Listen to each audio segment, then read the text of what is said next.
जय हिंद। तो आप सबका स्वागत है एमजी ज्ञान एकेडमी में। तो आप लोग कैसे हैं? आशा करते हैं आप लोग अच्छे होंगे और आपका तैयारी अच्छे से चल रहा होगा।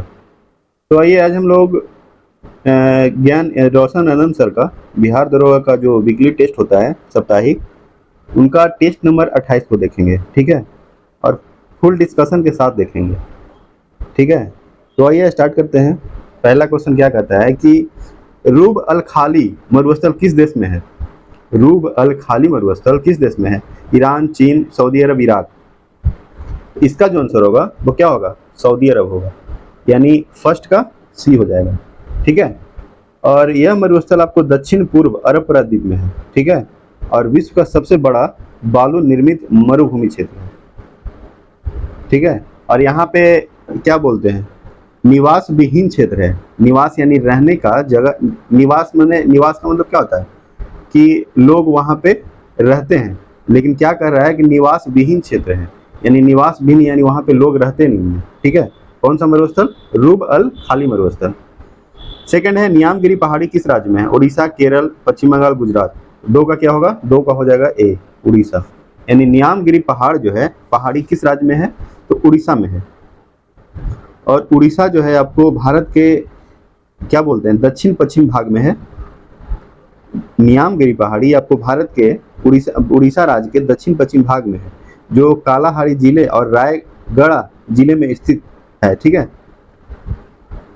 अब उसके बाद है थ्री क्या कहता है कि भारत के प्रमुख नदी द्रोणी का सही घटते क्रम में बताना है, यानी भारत के प्रमुख नदी द्रोणी का सही घटते क्रम में, ठीक है, घटते क्रम बताना है, ठीक है।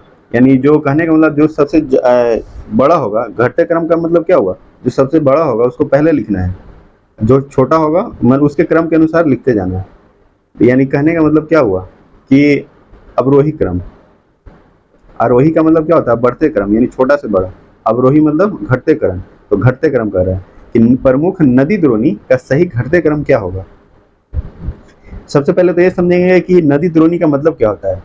तो नदी द्रोणी का मतलब होता है कि नदी द्रोणी जैसे आकार का बड़ा होता है और इसमें जल जो है संभर का क्या उसको बोल, नदी जैसे कहने का मतलब कि बड़ी नदियों के जल ग्रहण क्षेत्र, यानी बड़ा जो नदी होता है उसका जल ग्रहण क्षेत्र को क्या बोलते हैं? नदी द्रोणी कहते हैं, ठीक है। यानी नदी द्रोणी जो है आपको जल ग्रहण क्षेत्र का, यानी बड़ी नदियों के जल ग्रहण क्षेत्र को नदी द्रोणी कहा जाता है, ठीक है। तो इसमें होगा सबसे पहले क्या होगा, इसमें गंगा होगा, फिर गंगा के बाद सिंधु, सिंधु के बाद फिर गोदावरी, गोदावरी के बाद कृष्णा, और कृष्णा के बाद ब्रह्मपुत्र, और ब्रह्मपुत्र के बाद महानदी। यानी थ्री का क्या होगा? थ्री का डी हो जाएगा, ठीक है। और नदी द्रोणी का आकार बड़ा होता है जबकि जल संभर का आकार छोटा होता है। दो बात याद रखिएगा कि नदी द्रोणी का आकार बड़ा होता है जबकि जल संभर का आकार क्या होता है? छोटा होता है। और छोटी नदियों व नालों द्वारा अपवाहित क्षेत्र को क्या बोलते हैं? जल संभर। यानी छोटी नदी और नालों द्वारा अपवाहित क्षेत्र को जल संभर, और जल संभर छोटा होता है, आकार में छोटा, और नदी द्रोणी जल आकार में बड़ा होता है, ठीक है। फोर है निम्नलिखित में से किन दो महासागरों के बीच पाए जाने वाले वायु दाब का अंतर माप कर मानसून की तीव्रता के पूर्वानुमान क्या है लगाया जाता है। पहला है प्रशांत महासागर, अटलांटिक एवं महासागर, या प्रशांत महासागर एवं हिंद महासागर, या हिंद महासागर एवं अटलांटिक महासागर, या प्रशांत महासागर एवं आर्कटिक महासागर। तो फोर का क्या होगा? फोर का हो जाएगा आपको प्रशांत महासागर एवं हिंद महासागर, यानी फोर का बी हो जाएगा, ठीक है। फोर का क्या होगा? बी हो जाएगा। अब उसके बाद है फाइव। तो फाइव क्या कहता है कि निम्नलिखित में से कौन सा मृदा अपर्दन के कारण नहीं है? मृदा अपर्दन यानी मिट्टी का कटाव। अपर्दन का मतलब क्या होता है? कटाव ही होता है। तो मृदा अपर्दन के कारण नहीं है, कौन नहीं है? निर्वनीकरण, भूस्खलन, पलवार या मल्चिंग, झूम कृषि। तो निर्वनीकरण और भूस्खलन यानी लैंडस्लाइड और झूम कृषि ये आपको मृदा अपर्दन के कारण है, और जो नहीं है वो है पलवार या मल्चिंग। तो फाइव का क्या होगा? फाइव का हो जाएगा सी, ठीक है। फाइव का क्या होगा? सी हो जाएगा। अब मृदा अपर्दन के रोकथाम जो है आपको फसल चक्र होगा, फिर उसके बाद पट्टीदार खेती, वर्मी कंपोस्ट, या एक तो बता ही दिए पलवार, मल्चिंग। ये सब जो है मृदा अपर्दन के रोकथाम के लिए उपाय है, यानी मृदा अपर्दन को रोकने के लिए है, ठीक है। हाँ, अब क्या है? अब है उसके बाद 6 है। 6 क्या कहता है कि पंचमढ़ी बायो रिजर्व को यूनेस्को ने अपनी सूची में किस वर्ष शामिल किया? 2004, 9, 12, 13। तो 6 का क्या होगा? 6 का हो जाएगा आपको बी, यानी 2009। पंचमढ़ी बायोस्फीयर रिजर्व को यूनेस्को ने अपनी सूची में कब शामिल किया? तो 2009 में किया था। ठीक है, 2009। और इसके अलावा भी है, जैसे नंदा देवी है राष्ट्रीय उद्यान, ये आपको 2004 में किया। फिर उसके बाद है आपको नोकरेक है ना, नोकरेक आपको मेघालय में पड़ता है, ये भी 2009 में हुआ। उसके बाद आपको अचान कमार अमरकंटक बायो रिजर्व, ये आपको मध्य प्रदेश और छत्तीसगढ़ दोनों में है। तो ये यूनेस्को में शामिल कब हुआ था? 2012 में। और उसके बाद ग्रेट निकोबार जैव मंडल जो है आपको 2013 में। ग्रेट निकोबार कब हुआ? 2013, यानी नरेंद्र मोदी जी को प्रधानमंत्री बनने से 1 साल पहले। आप ऐसे भी याद रख सकते हैं। ग्रेट निकोबार जैव मंडल कब यूनेस्को में शामिल हुआ? तो 2013 में शामिल हुआ था। 7 है, निम्नलिखित में से किस परियोजना को भूकंप के दृष्टिकोण से अति संवेदनशील माना जाता है? टिहरी बांध परियोजना, नर्मदा घाटी परियोजना, दामोदर घाटी परियोजना, इनमें से कोई नहीं। तो 7 का क्या होगा? क्या कह रहा है? किस परियोजना को भूकंप के दृष्टिकोण से अति संवेदनशील माना जाता है? तो ये होगा टिहरी बांध परियोजना। ठीक है, और टिहरी बांध परियोजना आपको भागीरथी एवं भीलगंगा नदी के संगम पर ही है। ठीक है, और इस बांध का निर्माण आपको भूकंप के क्षेत्र के जोन 5 में किया जाता है। यानी टिहरी बांध परियोजना का निर्माण जो है आपको भूकंप क्षेत्र के जोन 5 में किया जाता है, अतः इसे भूकंप के दृष्टिकोण से अति संवेदनशील माना जाता है। ठीक है, अब उसके बाद है 8 क्या कहता है कि गोल्डन राइस में प्रचुरता होती है। यानी गोल्डन राइस में क्या प्रचुरता होता है? Vitamin B1, C, vitamin B3 या विटामिन ए। तो 8 का हो जाएगा आपको विटामिन ए, यानी गोल्डन राइस में क्या होता है? विटामिन ए होता है। अब गोल्डन राइस आपको बता दें कि ये फिलीपींस में होता है ज़्यादा।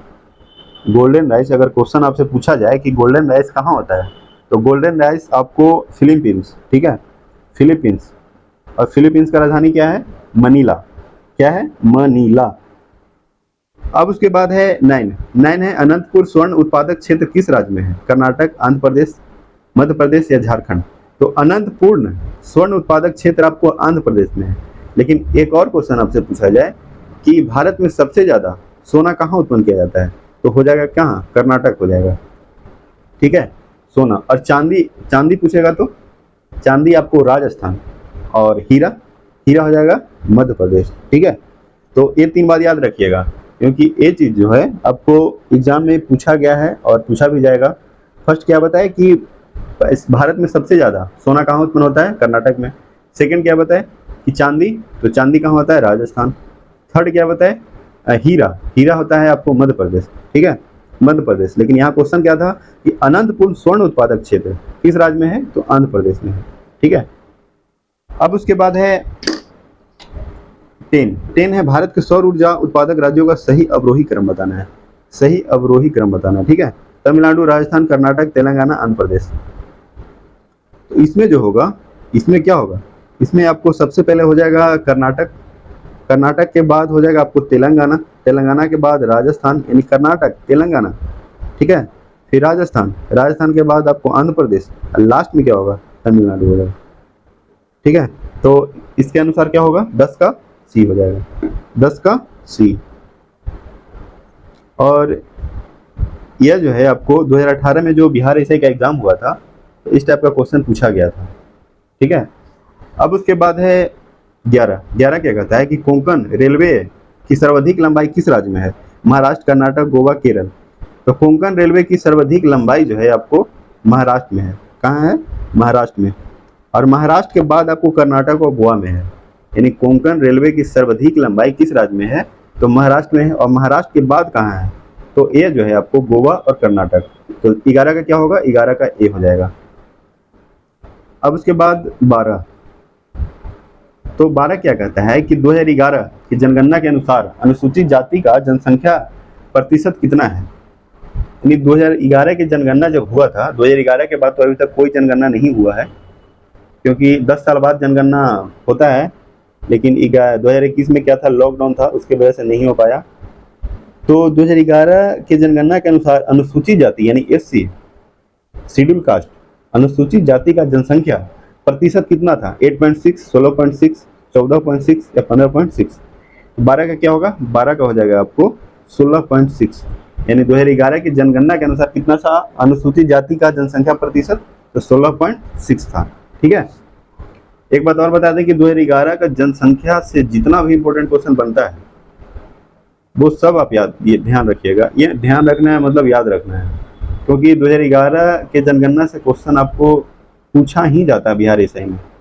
ठीक है, एक दो क्वेश्चन आपसे पूछा ही जाएगा। अब उसके बाद है 13 है मैठी जनजाति किस राज्य में निवास करती है? मैठी, मेघालय, त्रिपुरा, नागालैंड, मणिपुर। तो 13 का क्या होगा? डी हो जाएगा। मैठी जनजाति जो है आपको कहाँ है? मणिपुर। और नागा कहाँ है? नागा भी है आपको मणिपुर में ही। मेती और कुकी, एक कुकी जनजाति है। ठीक है, मेटी जनजाति और एक कुकी, एक नागा। तो मेटी जनजाति जो है आपको मणिपुर में ही है, अब कुकी और नागा भी आपको क्या है? मणिपुर में ही है। लेकिन कुकी और नागा जनजाति ये आपको पहाड़ पे रहते हैं, और मेटी जनजाति ये आपको स्थल बोल सकते हैं, स्थल ही बोल सकते हैं। लेकिन कुकी और नागा आपको कहाँ है? ये आपको हैं पहाड़ पे रहते हैं। ठीक है, और ये ज़्यादातर आपको ईसाई, जैसे कहने का मतलब ईसाई है, क्रिश्चियन है, मेटी जनजाति में ज़्यादा लोग हैं। लेकिन मेटी में नहीं, मेटी में तो आपको हिंदू धर्म ज़्यादा है, हिंदू लोग ज़्यादा रहते हैं। लेकिन कुकी और क्या है? कुकी और नागा में है, जो पहाड़ पे लोग रहते हैं, एससी जो हैं आपको सबसे ज़्यादा जो क्या उसको बोल सकते हैं, मैंने कहने का मतलब कि कुकी और नागा ये आपको एससी यानी शेड्यूल कास्ट, अनुसूचित जाति जो है, कहने का मतलब ईसाई और ईसाई धर्म के लोग ज़्यादा, ईसाई, क्रिश्चियन और भी हैं। लेकिन मेटी में आपको कौन है? हिंदू धर्म ज़्यादा रहते हैं। और अभी इसी के कारण कुछ कारण से अभी बहुत चर्चा में है मणिपुर का, मेटी और नागा कुकी जनजाति के बारे में अभी बहुत ही ज़्यादा चर्चा में है कुछ कारण से। उसके लिए अब बाद में बात करेंगे, क्योंकि ठीक है। 14 है कि कावला वन्यजीव अभयारण्य किस राज्य में है? कावला वन्यजीव अभयारण्य किस राज्य में है? राजस्थान, तेलंगाना, महाराष्ट्र, कर्नाटक। तो 14 का क्या होगा? 14 का हो जाएगा बी, तेलंगाना। यानी कावला वन्यजीव अभयारण्य किस राज्य में है? तो ये आपको है तेलंगाना। ठीक है। 15 है अंकिया नाट लोक नृत्य किस राज्य से संबंधित है? अंकिया नाट लोक नृत्य किस राज्य से संबंधित है? असम, पश्चिम बंगाल, सिक्किम, महाराष्ट्र। तो 15 का क्या होगा? 15 का ए हो जाएगा। अंकिया नाट लोक नृत्य आपको असम में है। 16 क्या कहता है? 16 है कि बोगा या कोई अभिलेख में निम्नलिखित में से किस देवता के नाम का उल्लेख नहीं है? वरुण, इंद्र, नास्ते, अग्नि। तो 16 का क्या होगा? 16 का डी हो जाएगा। यानी बोगा या कोई अभिलेख में आपको अग्नि देवता का नाम उल्लेख नहीं है, लेकिन वरुण, इंद्र और नास्ते इन तीनों का उल्लेख है। ठीक है। 17 है युद्ध भूमि में बड़ी संख्या में सैनिकों के मारे जाने के बाद किस भारतीय गण अथवा राज्य की स्त्रियों ने सिकंदर के विरुद्ध सशस्त्र धारण किया? अभिसार, अश्वक, कट, गलसाऊ। गल उ साई। 17 का क्या होगा? 17 का हो जाएगा बी, अश्वक। ठीक है, 17 का क्या होगा? बी हो जाएगा। 18 गौतम बुद्ध के द्वारा किसके माध्यम से दुख निरोध का उपाय बताया है? 10 शील दर्शन से, 4 आर्य सत्य से, या बौद्ध त्रिरत्न से। तो 18 का क्या होगा? 18 का हो जाएगा सी। ठीक है, 18 का क्या होगा? सी हो जाएगा। अब है 19 क्या कहता है कि निम्नलिखित में से अशोक के किस अभिलेख का विषय प्रशासनिक नहीं था? रुमिन देव अभिलेख, रानी का अभिलेख, इलाहाबाद स्तंभ लेख, मान सेहरा अभिलेख। 19 का क्या होगा? 19 का ए हो जाएगा, रुमिन देई अभिलेख। ठीक है, यानी अशोक के सभी अभिलेखों का विषय आपको प्रशासनिक था। ठीक है, लेकिन जो प्रशासनिक नहीं था, जो सबसे छोटा अभिलेख था, वो कौन था? रुमिन देई अभिलेख। अब उसके बाद है 20 है गुप्त काल में महाबलाधिकृत होता था। क्या होता था? न्यायाधीश, सेनापति, ठीक है, या फिर पूंजीगत वर्ग का नेता, या पुलिस विभाग का सर्वोच्च अधिकारी। तो इनमें से क्या होगा? इनमें से जो आंसर होगा वो आपको हो जाएगा सेनापति। यानी गुप्त काल में महाबलाधिकृत होता था, वो कौन था? सेनापति। यानी 20 का क्या होगा? 20 का सी हो जाएगा। और जो न्यायाधीश जो होता था वो महादंड नायक होता था। क्या होता था? महादंड नायक। ठीक है, और पुलिस विभाग का सर्वोच्च अधिकारी ये जो है आपको दंड पासिक। क्या होता था? दंड पासिक। 21 निम्नलिखित में से किस साहित्य की रचना शाहजहां के समय नहीं हुई थी? फुतुहात-ए-आलमगीरी, बादशाहनामा, पातशाहनामा, इनमें से कोई नहीं। तो 21 का क्या होगा, ए हो जाएगा। 22 है, किस सल्तनत कालीन शासक का उपनाम जौना खां था? गयासुद्दीन तुगलक, मोहम्मद बिन तुगलक, फिरोज शाह तुगलक, अलाउद्दीन खिलजी। 22 का क्या होगा, 22 का हो जाएगा बी, मोहम्मद बिन तुगलक, यानी MBT। यानी किस सल्तनत कालीन शासक का उपनाम जौना खां था? तो MBT, मोहम्मद बिन तुगलक। 23 है, दुरई सराय की संधि का संबंध है विजयनगर से, बहमनी साम्राज्य, मुगल साम्राज्य, मराठा साम्राज्य। तो 23 का क्या होगा, 23 का हो जाएगा डी। क्या होगा, डी हो जाएगा। यानी दुरई सराय की संधि का संबंध जो है आपको किससे है? तो यह जो है आपको मराठा साम्राज्य से है। मराठा साम्राज्य एक और भी है जो आपको हैदराबाद के निजाम से भी है। और यह संधि आपको 1737 और 38 में हुआ था। कब हुआ था? भोपाल युद्ध के बाद। यानी दुरई सराय की संधि आपको मराठा साम्राज्य से है और हैदराबाद के निजाम से भी है। और यह जो है भोपाल युद्ध के बाद हुआ और 1737-38 में हुआ था। ठीक है। जो आपको मराठा जो है पेशवा बाजीराव प्रथम और हैदराबाद के निजाम, यानी हैदराबाद के निजाम और मराठा पेशवा बाजीराव प्रथम के बीच हुआ था। ठीक है, दुरई सराय की संधि। 24 है, सेरेजोवा का युद्ध किनके बीच हुआ? क्या है? सेरेजोवा। सेरेजोवा का युद्ध किनके बीच हुआ था? तो इंग्लैंड एवं फ्रांस, ऑस्ट्रेलिया एवं प्रसा, फ्रांस एवं प्रसा, ऑस्ट्रिया एवं फ्रांस। 24 का क्या होगा? 24 का हो जाएगा बी, यानी ऑस्ट्रिया एवं प्रसा। ठीक है, यानी सेरेजोवा का युद्ध किनके बीच हुआ? ऑस्ट्रिया एवं प्रसा। कब हुआ था? 1886 ईस्वी में हुआ। ठीक है। और यह जो है युद्ध जो हुआ वो आपको जर्मनी के एकीकरण से संबंधित था। किससे संबंधित था? जर्मनी के एकीकरण से। और इसमें किसका विजय हुआ था? प्रसा की जीत हुआ था। यानी आपसे क्वेश्चन अगर पूछा जाए कि सेरेजोवा का युद्ध किनके बीच हुआ, तो ऑस्ट्रिया एवं प्रसा के बीच। किसका विजय हुआ? तो प्रसा का। कब हुआ था? तो 1866 में। ठीक है। और इसमें जर्मनी के एकीकरण से संबंधित था। किससे संबंधित था? जर्मनी के एकीकरण से। अब उसके बाद है 25। तो 25 क्या कहता है कि दुबला हाली प्रथा का संबंध किससे था? दुबला हाली प्रथा का संबंध किससे था? जमींदारी व्यवस्था, व्यापारी से, बंधुआ मजदूर, इनमें से सभी। तो 25 का क्या होगा? 25 का हो जाएगा सी, बंधुआ मजदूर। यानी दुबला हाली प्रथा का संबंध आपको किससे था? तो बंधुआ मजदूर से। ठीक है, बंधुआ मजदूर से था। ठीक है, यानी 25 का क्या होगा? 25 का हो जाएगा सी। 25 का क्या होगा? सी हो जाएगा। अब उसके बाद देखेंगे 26। तो 26 क्या कहता है कि निम्नलिखित में से किस आंदोलन का संबंध दलित सुधार से नहीं था? दलित सुधार से नहीं था। ठीक है, सत्यशोधक समाज, बायकुम सत्याग्रह, आत्मसम्मान आंदोलन या तारकेश्वर आंदोलन। तो इसका क्या होगा आंसर? इसका जो आंसर होगा वो होगा तारकेश्वर आंदोलन। यानी 26 का क्या होगा? 26 का डी हो जाएगा। और जो सत्यशोधक समाज है इसका स्थापना 1873 में हुआ था। और कौन किए थे?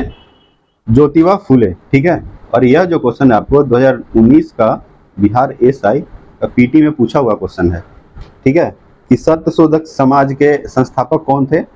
तो कौन थे? ज्योतिबा फुले। ठीक है, और आत्मसम्मान आंदोलन यह जो है आपको 1920 में हुआ था।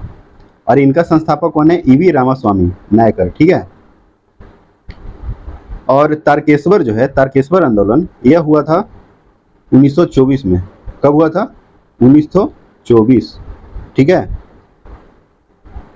अब उसके बाद है 27। 27 क्या कहता है कि निम्नलिखित में से किस विकल्प का संबंध लॉर्ड चेम्सफोर्ड से नहीं है? प्रांतों में द्वैत शासन का प्रारंभ, या फिर केरल का मोपला विद्रोह, या फिर असहयोग आंदोलन की शुरुआत। तो 27 का क्या होगा? 27 का होगा आपको बी, केरल का मोपला विद्रोह। ठीक है, केरल का मोपला विद्रोह जो है आपको ये लॉर्ड हार्डिंग के टाइम में हुआ था। किसका टाइम में हुआ था? लॉर्ड हार्डिंग 1921-22 में। 1921-22। ठीक है, लॉर्ड हार्डिंग नहीं, सॉरी, लॉर्ड रीडिंग के टाइम में हुआ था। किसके काल में हुआ था? Lord reading. और लॉर्ड रीडिंग का कार्यकाल 1921 से 26 था। लेकिन मोपला, केरल का मोपला विद्रोह आपको क्या बोलते हैं? 21-22 में हुआ था। यानी 1921-22 में आपको केरल का मोपला विद्रोह हुआ था।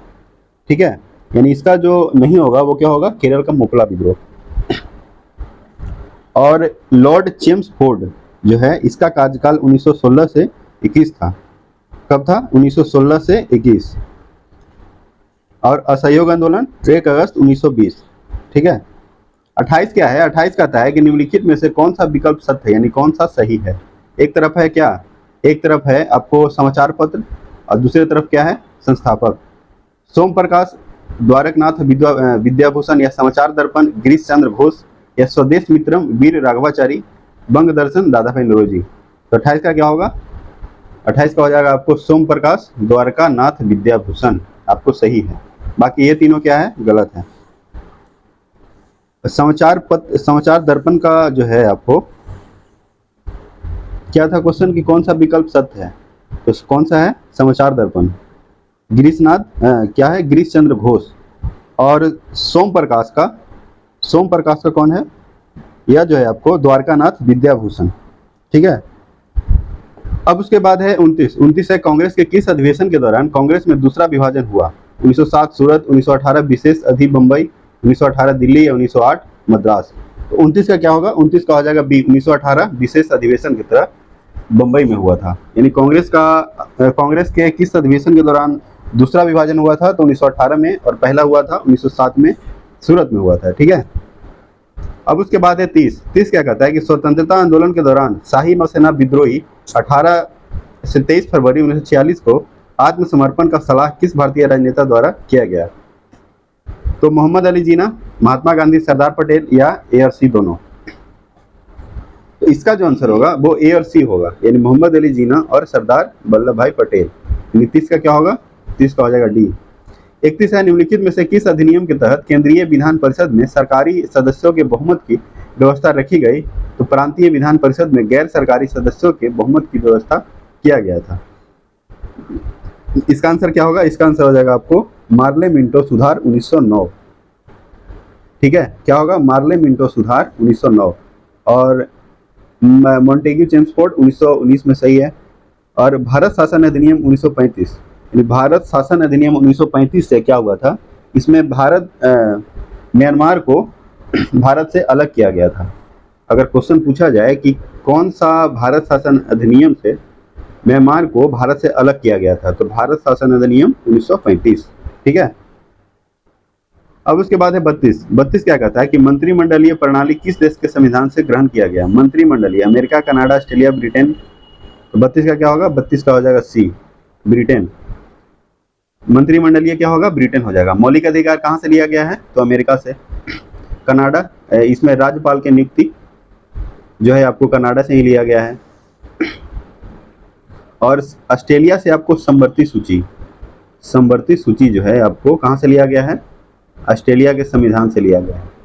और भारत का संविधान जो है आपको सबसे बड़ा है वर्ल्ड में। अगर क्वेश्चन पूछा जाए कि सबसे बड़ा संविधान किसका है, तो क्या होगा? इंडिया होगा। और सबसे छोटा पूछा जाए तो मोनाको। ठीक है, यूरोप का एक देश है, कौन सा है? मोनाको, जो आपको सबसे छोटा है। ठीक है। और अलिखित पूछा जाए कि अलिखित संविधान किसका है, तो वो है आपको ब्रिटेन का।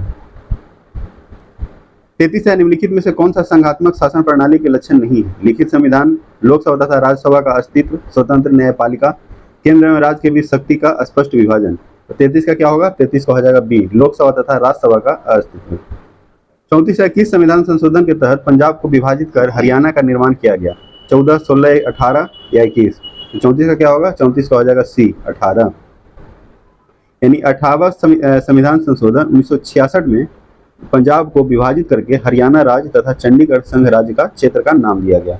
ठीक है, पंजाब को अलग करके क्या नाम दिया गया था? विभाजित करके हरियाणा राज्य तथा चंडीगढ़ संघ राज्य क्षेत्र का निर्माण किया गया। कब किया गया? 18वां संविधान संशोधन 1966।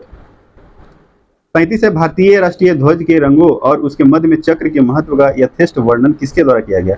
डॉक्टर सर्वपल्ली राधाकृष्णन, रविन्द्रनाथ टैगोर, पिंगले वेंकैया, जवाहरलाल नेहरू। 35 का क्या होगा? 35 का हो जाएगा ए। यानी भारतीय राष्ट्रीय ध्वज के रंगों और उसके मध्य में चक्र के महत्व की जो वर्णन किया था, कौन किए थे? सर्वपल्ली राधाकृष्णन किए थे। ठीक है। 36 है, अनुच्छेद 359 राष्ट्रपति को शक्ति प्रदान करता है आपातकाल घोषणा की, मूल अधिकार निलंबन का, कार्यपालिका शक्ति विस्तार का, अनुसूचित क्षेत्र विस्तार का। तो 36 का क्या होगा? मूल अधिकार निलंबन। यानी 359 क्या करता है? मूल अधिकार निलंबन। ठीक है, 36 का क्या होगा? बी हो जाएगा। अब उसके बाद है 37।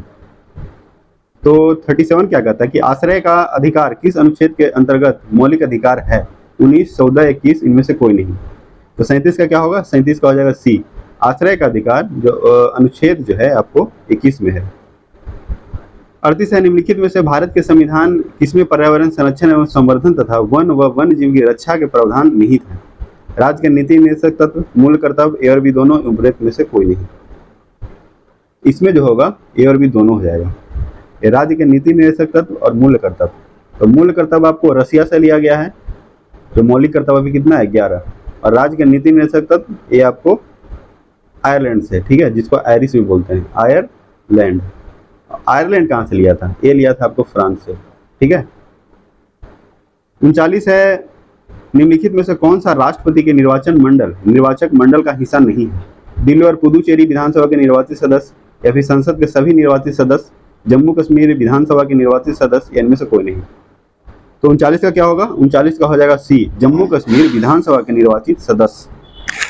क्या होगा, 39 का सी हो जाएगा। 40 है, निम्नलिखित राज्यों में से किसमें पंचायती राज संस्था नहीं है? यानी पंचायती राज संस्था कहाँ नहीं है? नागालैंड, केरल, त्रिपुरा, असम। तो इसका जो आंसर होगा केरल हो जाएगा। क्या होगा, केरल, सॉरी केरल। यानी 40 का क्या होगा, केरल नहीं होगा, नागालैंड होगा, ठीक है। 41 है, लोक प्रतिनिधित्व। क्या है, लोक प्रतिनिधित्व अधिनियम 1951 में प्रावधान है। क्या प्रावधान है? दल बदल अधिनियम, सशक्तिकरण का, सरकार के गठन का, राजनीतिक दलों को राष्ट्रीय दल का मान्यता देने का, या फिर राजनीतिक दलों के पंजीकरण का। 41 का क्या होगा, डी हो जाएगा। क्या होगा, डी, राजनीतिक दलों के पंजीकरण का। 42 क्या है कि बिहार लोकसभा आयोग अपने कार्यों का प्रतिवेदन प्रस्तुत करता है। यानी बिहार लोकसभा आयोग अपने कार्यों का प्रतिवेदन किसको प्रस्तुत करेगा? राज्यपाल के समक्ष है, राष्ट्रपति के समक्ष है, विधानसभा अध्यक्ष के समक्ष, या मुख्य सचिव के समक्ष। तो 42 का हो जाएगा राज्यपाल के समक्ष। 42 का क्या होगा, 42 का बी हो जाएगा, ठीक है। अब उसके बाद है, और यह जो है आपको कौन सा आर्टिकल में बोला गया है? 323 का 2, ठीक है, 323 का 2 में बोला गया है। 43 है, राष्ट्रीय मानवाधिकार आयोग के अध्यक्ष एवं सदस्यों की नियुक्ति के लिए गठित समिति में निम्नलिखित में से कौन शामिल नहीं होते हैं? राज्यसभा के सभापति, लोकसभा के अध्यक्ष, राज्यसभा के विपक्ष के नेता, एक केंद्रीय गृह मंत्री। तो 43 का क्या होगा, 43 का हो जाएगा आपको ए, राज्यसभा के सभापति, ठीक है। क्या होगा, 43 का ए हो जाएगा। 44 है, निम्नलिखित में से कौन सा विषय राज्य सूची में नहीं है?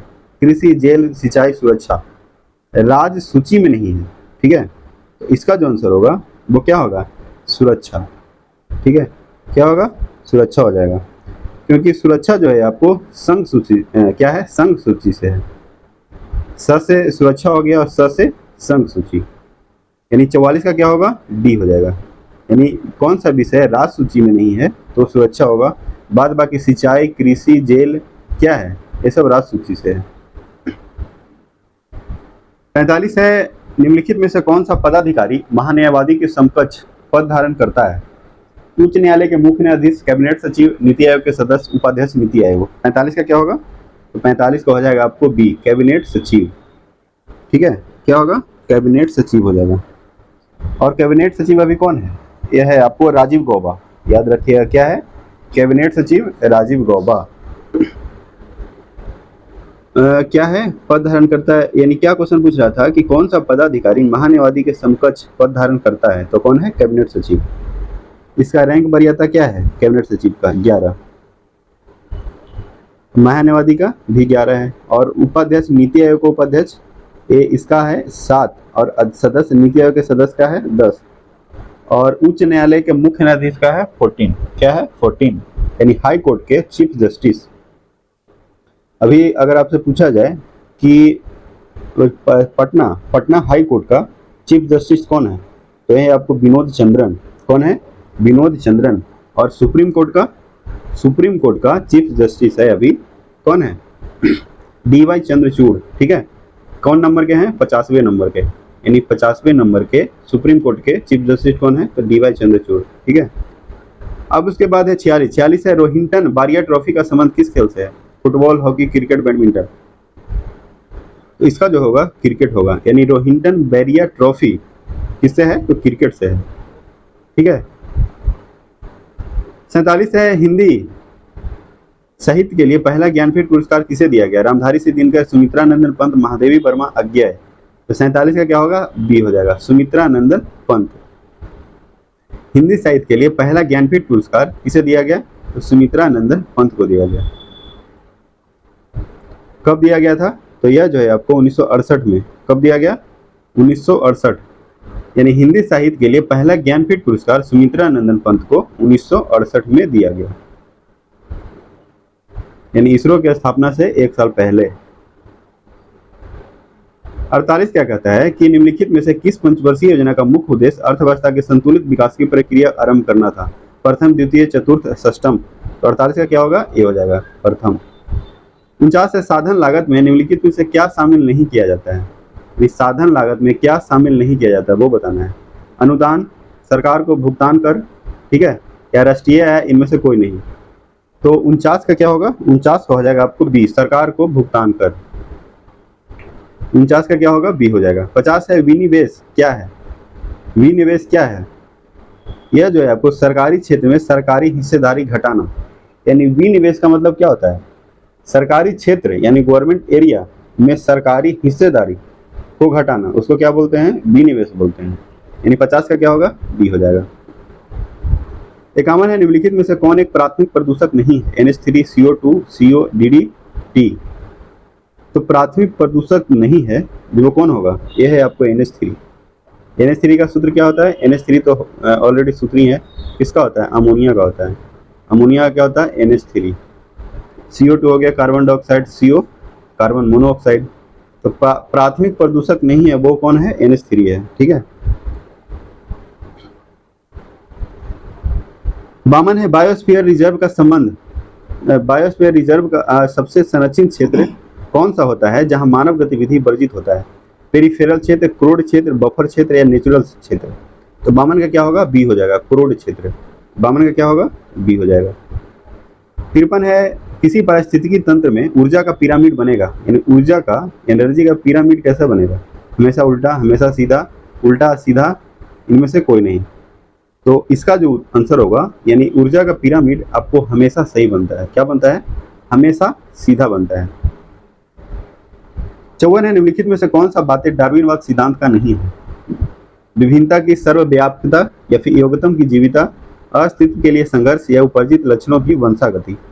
54 का क्या होगा? 54 का आपको हो जाएगा डी, उपर्जित लक्षणों की वंशागति। 55 है मानव क्रोमोसोम में ऑटोसोम की संख्या क्या होता है? 1 जोड़ा, 22 जोड़ा, 21 जोड़ा, 23 जोड़ा। 55 का क्या होगा? 55 का हो जाएगा आपको बी, यानी 22 जोड़ा। यानी मानव क्रोमोसोम में ऑटोसोम की संख्या पूछेगा तो 22, और ऐसे कितना जोड़ा होता है? 23 जोड़ा होता है, यानी 23 जोड़ा बोले तो 46। 56 है पत्तियों का विकास हुआ है, यानी पत्ती का विकास कैसा होता है? शीर्षस्थ विविज्योति उत्तक, पार्श्वस्थ विविज्योति उत्तक, अंतर्वेशी विविज्योति उत्तक, या इनमें से कोई नहीं। 56 का क्या होगा? 56 का हो जाएगा आपको ही, यानी शीर्षस्थ विविज्योति उत्तक। यानी उत्तक मतलब टिश्यू, यानी उत्तक के अध्ययन को क्या बोलते हैं? हिस्टोलॉजी। क्या बोलते हैं? हिस्टोलॉजी। डायरेक्ट क्वेश्चन पूछा जाता है कि उत्तक के अध्ययन को क्या बोला जाता है? हिस्टोलॉजी। जैसे कोशिका के अध्ययन को साइटोलॉजी बोला जाता है, ठीक है। कवक के अध्ययन को क्या बोला जाता है? साइटोलॉजी। और शैवाल के फाइकोलॉजी। 57 है आर्थराइटिस रोग से संबंधित अंग है? मांसपेशी, यकृत, हड्डी, तंत्रिका तंत्र। 57 का क्या होगा? 57 का हो जाएगा आपको सी, हड्डी। यानी आर्थराइटिस रोग से संबंधित अंग कौन सा है? तो आपको हड्डी है। हड्डी से क्वेश्चन बता दे कि हड्डी और हड्डी को कौन जोड़ता है? लिंगामेंट। एक ए हड्डी हो गया, फिर ए हड्डी हो गया, इन दोनों को कौन जोड़ेगा? तो ligament.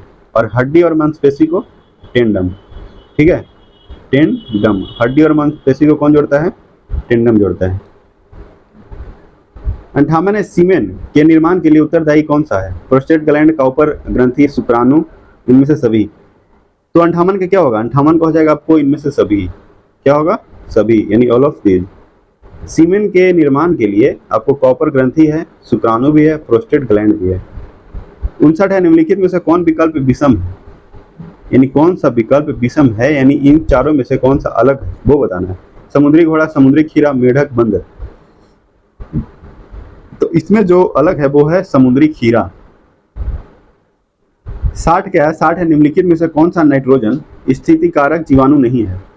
Rhizobium, Azotobacter, E coli या फिर क्लोरोराइस्ट्रिडियम। तो 60 का क्या होगा?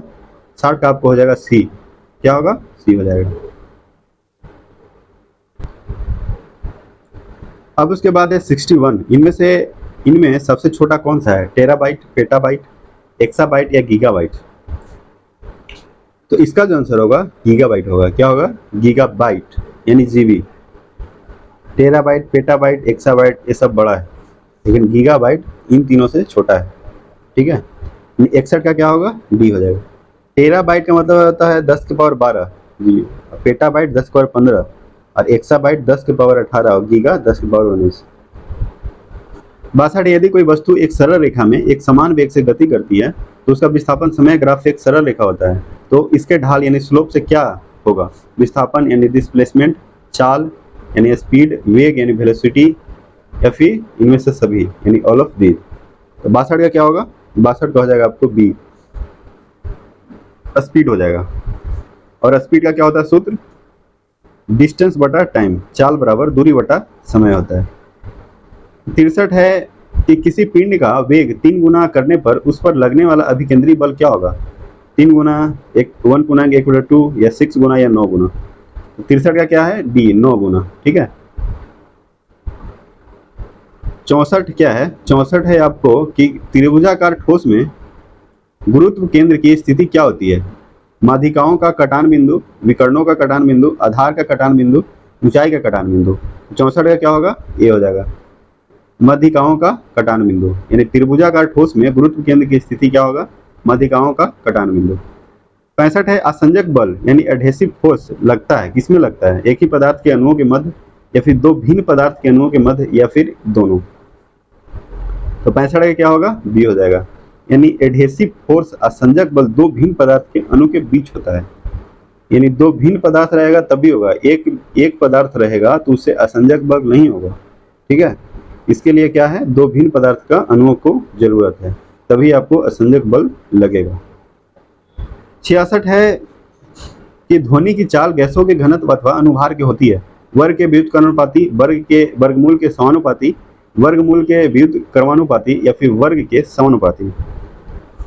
66 का क्या होगा? सी हो जाएगा, यानी वर्गमूल के व्युत्क्रमानुपाती। यानी ध्वनि की चाल गैसों के घनत्व अथवा अनुभार की होती है तो वर्गमूल के व्युत्क्रमानुपाती। 66 का क्या होगा? सी हो जाएगा। अब उसके बाद है 67। यह जो है आपको क्या कहता है कि निम्नलिखित में से किसके प्रकाश का विद्युत चुंबकीय तरंग जो है सिद्धांत का व्याख्या नहीं हो पाता है? ठीक है, प्रकाश का विवर्तन, प्रकाश का विद्युत प्रभाव या प्रकाश का व्यतिकरण या इनमें से कोई नहीं। ठीक है, तो 67 का क्या होगा? 67 का हो जाएगा आपको प्रकाश का विद्युत प्रभाव। 68 क्या है कि 68 है आपको कि आधुनिक इलेक्ट्रॉन सिद्धांत से कौन सा वैज्ञानिक संबंधित नहीं है? निल्स बोर, थॉमसन, रदरफोर्ड या फिर बेंजामिन फ्रैंकलिन। तो 68 का क्या होगा? 68 का हो जाएगा आपको डी, बेंजामिन फ्रैंकलिन। यानी आधुनिक इलेक्ट्रॉन सिद्धांत जो वैज्ञानिक जो है इससे संबंधित कौन नहीं है? बेंजामिन फ्रैंकलिन नहीं है। ठीक है,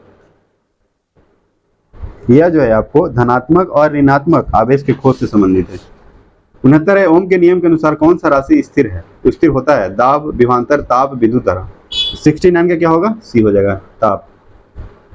प्लांक नियतांक का मान कितना होता है? प्लांक नियतांक का मान आपको है 6.62 गुना 10 की पावर -34 जूल सेकेंड। इस 70 का बी हो जाएगा। 71 है मेथिल अल्कोहल का शुद्धिकरण किस विधि द्वारा किया जाता है? भाप आसवन, वर्ण लेखन, आसवन, प्रभाजी आसवन। 71 का ये हो जाएगा भाप आसवन।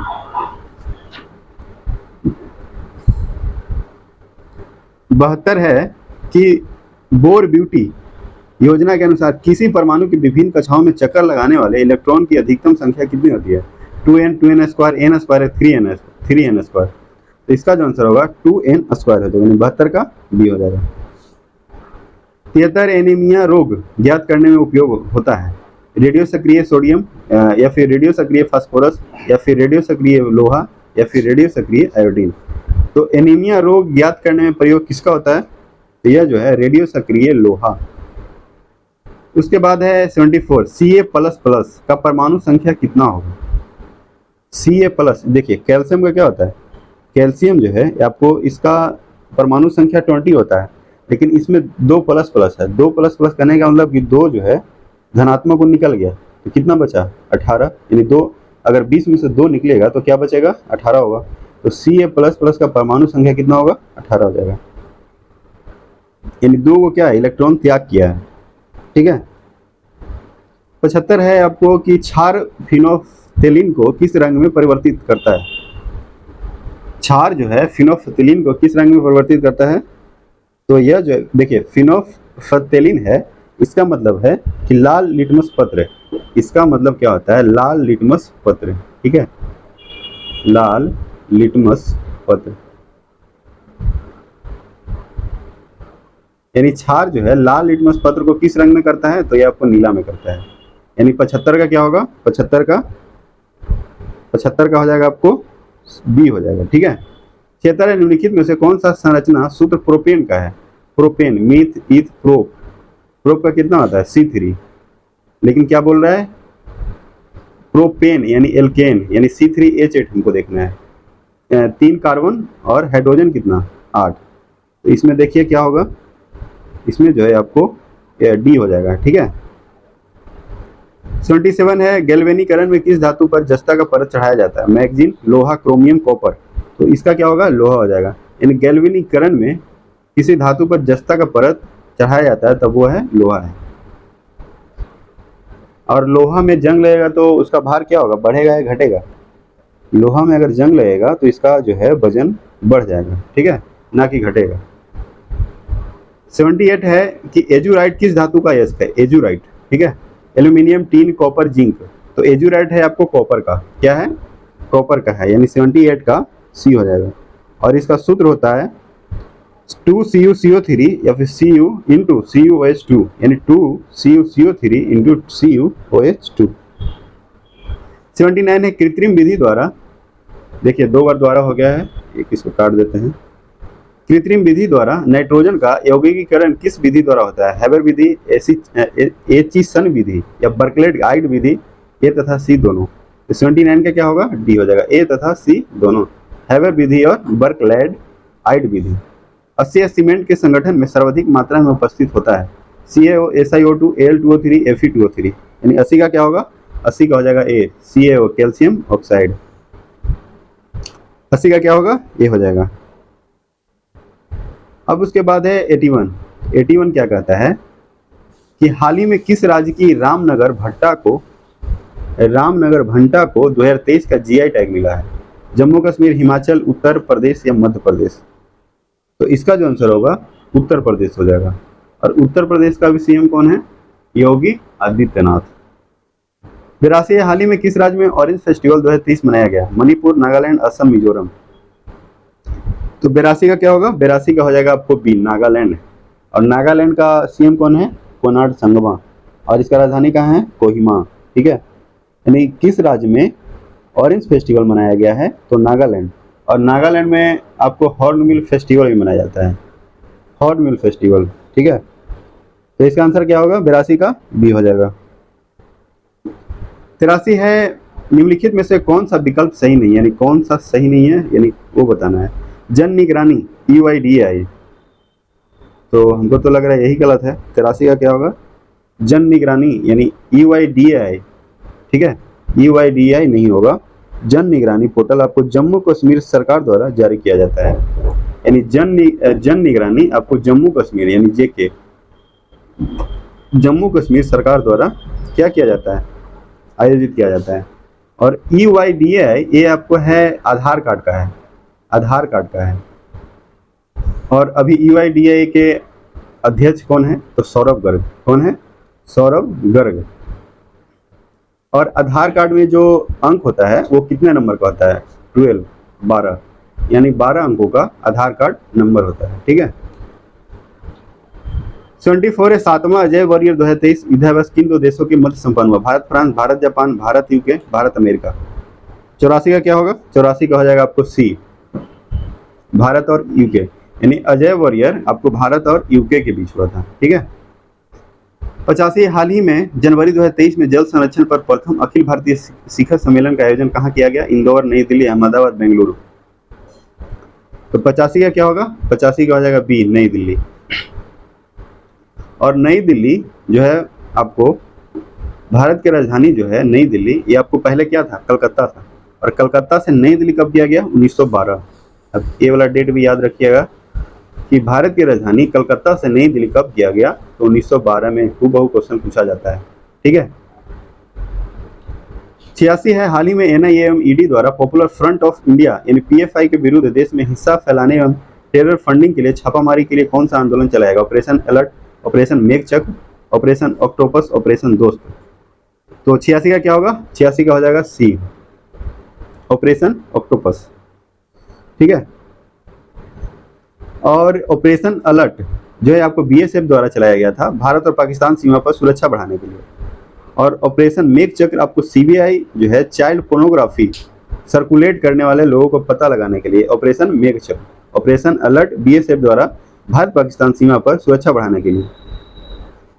और ऑपरेशन दोस्त जो है ये आपको भारत सरकार द्वारा भूकंप प्रभावित तुर्की और सीरिया के मदद के लिए किया गया था।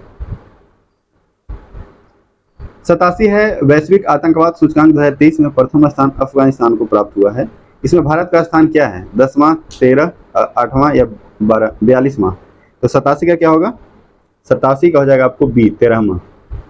यानी आतंकवाद सूचकांक में आपको कौन है? 13वां है भारत। पहला स्थान है अफगानिस्तान, यानी भारत के पड़ोसी देश। भारत के पड़ोसी देश कौन कौन सा है?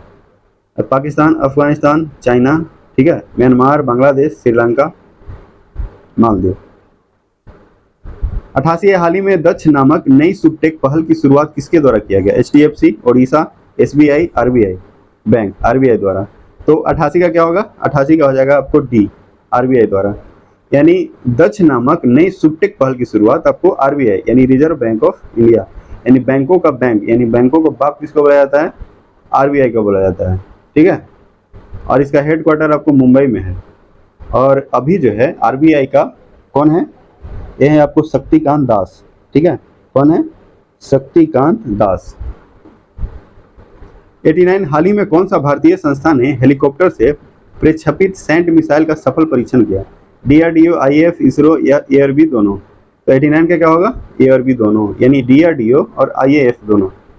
डीआरडीओ का फुल फॉर्म क्या होता है? डिफेंस रिसर्च डेवलपमेंट ऑर्गेनाइजेशन, ठीक है। अब उसके बाद है 90 हाल ही में किस राज्य में ब्रेन वेबलर लूसी की नई प्रजाति खोजी गई? केरल, अरुणाचल प्रदेश, तमिलनाडु, त्रिपुरा। 90 का क्या होगा? बी हो जाएगा। और अरुणाचल प्रदेश का सीएम कौन है? पेमा खांडू, ठीक है। कौन है? पेमा खांडू। कौन सा देश संचार उपग्रह इनमारसेट 6 FI लॉन्च किया? रूस, चीन, जापान, ईरान। 91 का क्या होगा? 91 का हो जाएगा आपको सी, जापान। जापान, ठीक है। जापान का क्या होगा? राजधानी टोक्यो। और जापान में ही कौन सा अमेरिका द्वारा परमाणु बम पटका गया था 6 अगस्त 1945 को हिरोशिमा पर, ठीक है।